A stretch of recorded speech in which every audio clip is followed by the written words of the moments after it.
தீராத வியாதி ஒன்று இருக்கு.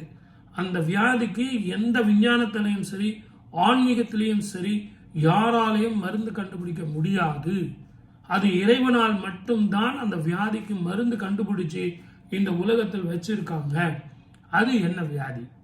அதுதான் பசிங்கிற வியாதி. அந்த பசிக்கும் போது புசிக்கணும், சாப்பிடணும். சாப்பிட்டாதான் அந்த பசிங்கிற தீ அணையும்.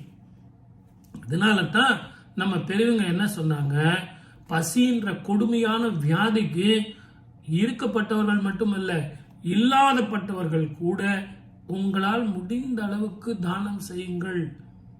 அந்த தானம் செய்யும் போது அன்னதானம் அப்படிங்கிறது உங்க கிரகத்தினுடைய பலன்களை போக்கும், கெட்ட பலன்களை போக்கும், சுப பலன்களை தரும்.